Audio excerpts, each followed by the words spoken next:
Bonjour, je suis à 6h du matin devant, hop c'est écrit à l'envers, Petra, site classé patrimoine, je pense, mondial de l'humanité par l'UNESCO. Et j'aimerais bien savoir aujourd'hui si, à la différence des pyramides de Gizeh, ce site est protégé des déchets et de la pollution, parce que comme on l'avait vu l'année dernière à Gizeh, il y avait des déchets de partout dans le sable. Donc nous sommes à l'entrée à 6h du matin et nous allons voir à l'intérieur s'il y a des infrastructures pour protéger cet immense patrimoine. Tout le long du site, il y a cette petite rigole. Comme vous voyez, elle va jusqu'au fond. Elle servait à amener l'eau. Apparemment, c'est une pente de 4 degrés, si je me souviens bien le reportage que j'avais vu. Et normalement, on pourrait s'attendre à ce qu'il y ait des déchets dans cette rigole. Sauf qu'ici, il n'y a pas de déchets tout le long. En sortant de la brèche qui est juste derrière nous, nous arrivons devant ce qu'on appelle le trésor de Petra. Il y a un petit peu de bruit, c'est parce qu'il y a des bédouins, des vendeurs ambulants de partout qui vous alpaguent. Donc c'est un petit peu la pollution sonore, mais pas la pollution physique pour l'instant, puisque en venant de là-bas jusqu'ici, il n'y a vraiment pas eu beaucoup de déchets que j'ai pu remarquer. Et je vais juste vous montrer la dimension de la hauteur du bâtiment. Et une dame ici, vous pouvez remarquer que c'est haut et grandiose. En vérifiant aussi dans les parties creusées dans la pierre, Et là qui va là Déchets. je me suis aperçu que c'était aussi le lieu privilégié pour des sortes de dépotoirs comme ça, d'eau. J'espère que c'est juste de passage, que les personnes entreposent ici, peut-être en les ramassant là-haut, ou que les bédouins viennent ici stocker ce dont ils ont besoin pour la journée.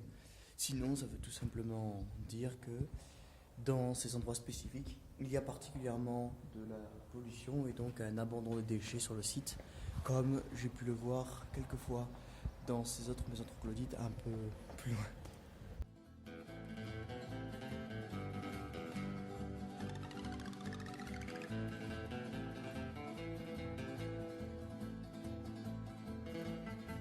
On va essayer de résumer le style de vie ici dans Petra.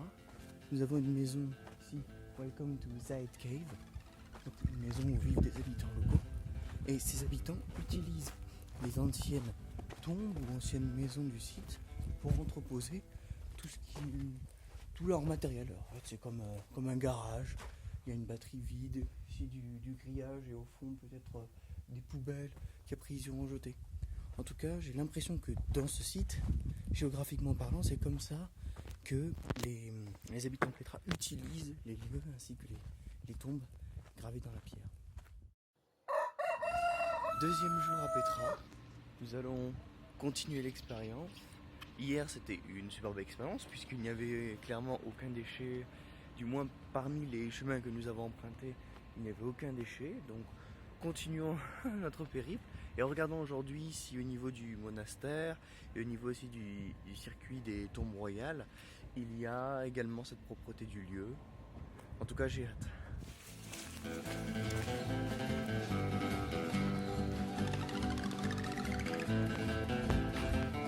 Mettre au pied du trésor pour nous montrer la hauteur. Nous sommes à peu près devant un bâtiment de cette hauteur-là.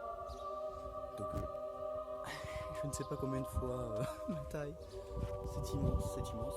Le matin, les teintes sont plutôt, je ne sais pas, une sorte de rose, mais très très très très pâle ou une sorte de rose et ocre mélangé. Dans tous les cas, c'est le trésor, donc c'est ce que tout le monde attend de voir. Et nous allons aller déjeuner sur le banc qui se situe là-bas pour pouvoir admirer le lever de soleil qui devrait arriver petit à petit sur les murs du trésor. C'est parti pour le chemin du monastère. Environ 1 heure de route selon les dires locaux, avec des marches juste en face de nous. Aussi un balayeur, tiens, ça permet de montrer l'exemple.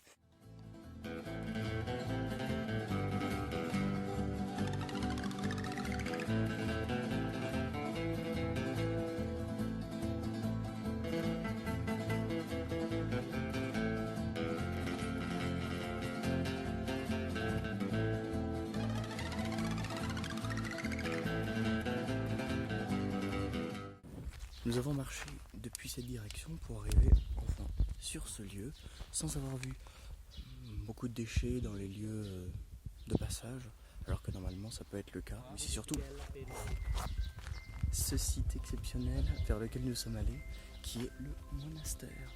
Et en regardant le sol, il n'y a pas de déchets non plus qui traîneraient. Nous sommes tout simplement face à la beauté du site, ainsi qui, je pense en termes de largeur, dépasse le trésor de Petra et en hauteur également. Voilà. Donc nous allons voir de plus près ce site. Nous allons en profiter un petit peu parce qu'il faut environ 40 minutes de marche pour arriver jusqu'ici.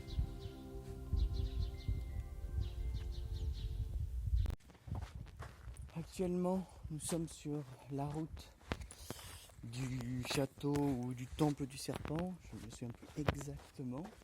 Et je dois dire que c'est un endroit qui est plus sale que les autres.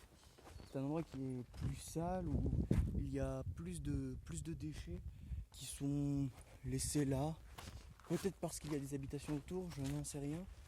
Mais il y a aussi une cuvette qui passe à côté de la route, dans laquelle vient de s'insérer un tas de déchets assez important. Hop. Voici la fin de la cuvette. Voici ce qui s'y trouve. C'est bien un lieu où les déchets s'accumulent au fur et à mesure.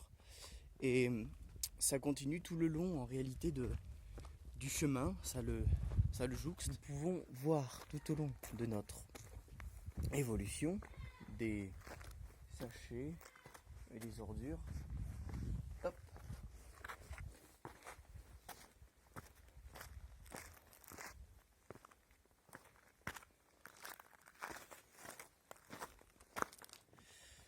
Après une longue marche pour aller voir le monument du serpent, qui est en fait pas très imposant, nous nous sommes arrêtés dans une maison bédouine pour voir le thé local avec la bédouine ici. Tiens. Ah, ok. Non. Nous allons nous faire servir le thé. En fait, si vous voulez, le thé est gratuit, mais en échange, on va dire que nous sommes là, nous avons en réalité... Ah, shukran. Nous avons en réalité des vivres avec nous que nous n'allons pas manger ce midi, donc nous lui donnons en échange, et sûrement nous allons aussi lui donner un peu d'argent parce qu'ils vivent de rien. Ça c'est leur maison. Là où ils dorment, c'est la maison d'à côté, et la mendicité sur la route est quasi omniprésente. Tous les enfants mendient, demandent des pièces pour tout et n'importe quoi. Donc c'est quand même une belle expérience de pouvoir voir comment est-ce que les personnes sont au quotidien, même si c'est aussi bien malheureux de voir ça.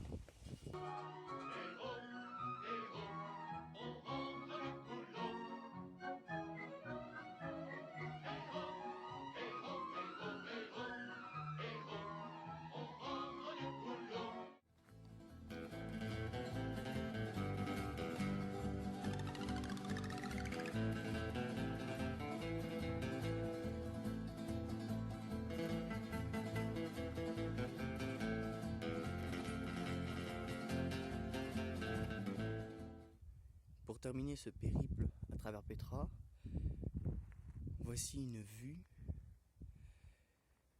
du haut de cette magnifique montagne, qui est en réalité une montagne que l'on peut gravir en prenant le chemin qui amène à la vue du haut du trésor de Petra. Pour avoir un ordre d'idée, là où se trouve le site du sacrifice que nous avons fait hier, là-bas, avec cet arbre, voilà le focus, tout là-bas se trouve le monument au serpent, du serpent. En bas, le théâtre romain. Ici, les colonnades avec, à la fois, il me semble, oui, ici, c'est l'église byzantine, exact. Le grand temple.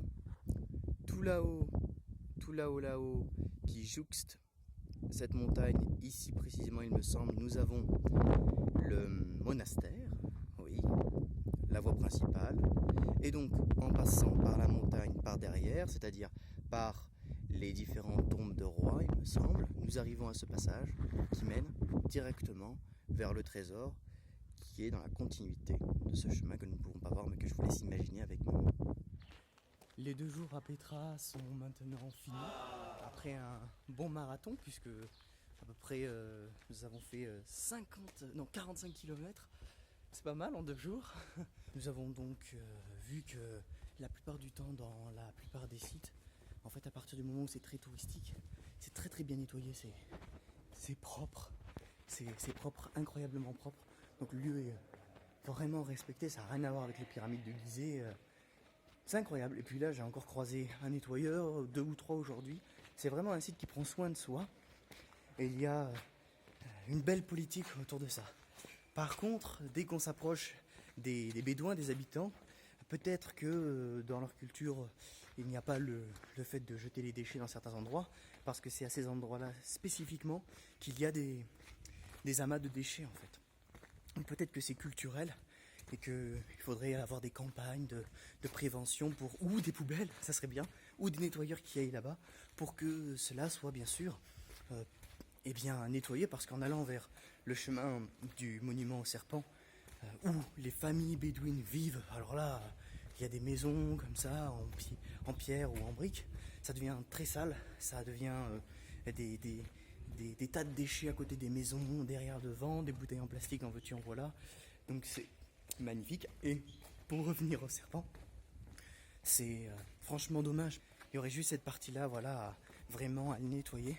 Mais en général, la promesse de ce lieu où l'homme n'a pas encore mis son empreinte, ou du moins a préservé ce lieu, est totalement respectée.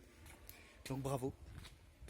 Et sur ce, passez une bonne journée, une bonne soirée. Et surtout, n'oubliez pas, pense et agis.